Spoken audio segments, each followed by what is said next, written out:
Hello, this is the police. Listen to me. What's going on? I just came home from work and my wife is on the bedroom floor with blood all over her face and a lamp quarter on her neck. Okay, we're getting an officer right out there. Stay on the phone with me, okay?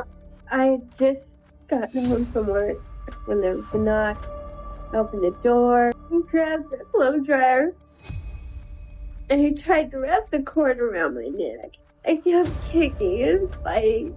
I was begging him, please don't do this, please don't do this. And he kept saying, if you don't stop screaming, I'm gonna kill you, I'm gonna kill you.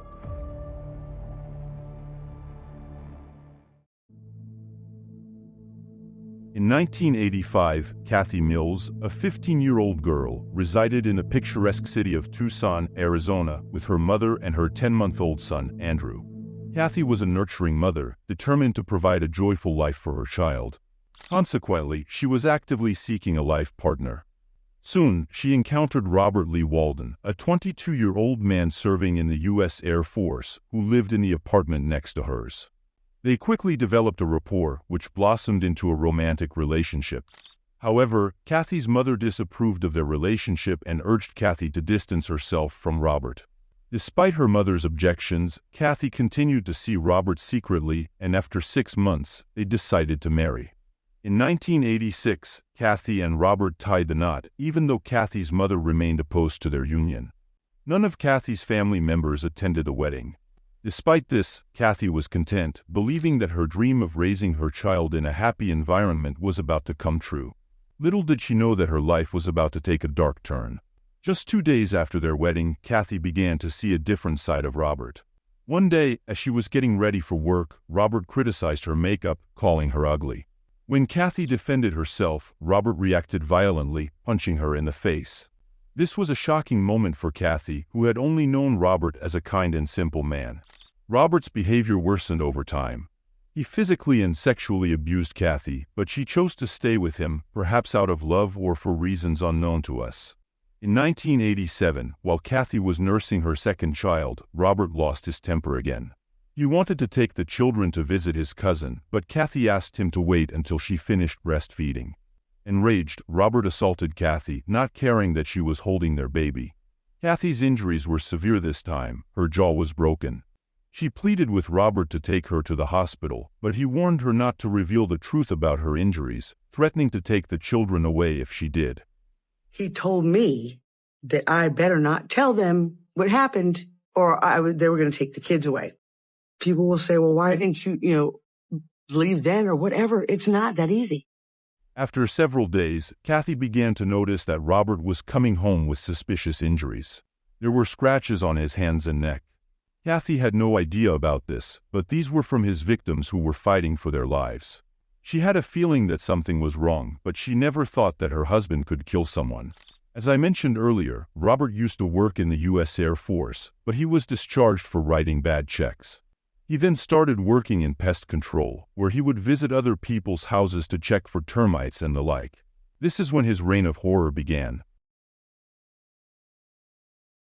On August 8, 1989, he abducted a woman who was checking her mail at her apartment complex near the intersection of North Alvernon Way and East Blackledge Drive. Under the threat of a knife, he drove her to an abandoned gas station, strangled her, and later stole her Dodge Omni, which he eventually abandoned. On December 22, 1990, he attacked 31-year-old Nola Jean Knight while she was out to pick up her laundry. During the attack, Robert again strangled and severely beat her, eventually killing her. Knight's battered body was later found by her husband behind a local Circle K store. On May 4, 1991, Robert was hanging around an apartment complex on South Craycroft Street, where he saw a woman who was looking to pick up some friends for a breakfast date. After telling her that her friends were supposedly in the apartment, he caught up with the victim, stabbed her in the back, and threatened to kill her if she did not come with him. Robert then pushed her into a laundry room and told her to undress before subsequently assaulting her. After finishing, he told her to stay put until he came back, and after doing this once more and leaving again, the woman redressed herself and ran to the car, whereupon she called her boyfriend. Even after this, his series of murders continued. In the meantime, Cathy didn't realize that Robert had also started using her to get away with his crimes. Cathy was also working in the same pest control company. She worked in the office where she had access to the time card machine. Robert used to call her and tell her to clock him in so he could continue his reign of terror. However, Cathy, who had no idea about it, did as he asked. Later, on June 13, 1991, Robert and Cathy were coming home from work, and when they arrived, they saw police cars all around their neighbor's house. Cathy was frightened, thinking something terrifying had happened, not knowing that it was actually her husband's doing. Hello, this is the police. Listen to me. What's going on? I just came home from work and my wife is on the bedroom floor with blood all over her face and a lamp curtain around her neck. Okay, we're getting an officer right out there. Stay on the phone with me, okay? Michaela Burhans, a 31-year-old, was brutally murdered and strangled to death. The perpetrator committed this heinous act on the same day he was out for his pest control work. The details of this case are too gruesome to recount, but they are available for those who wish to delve deeper.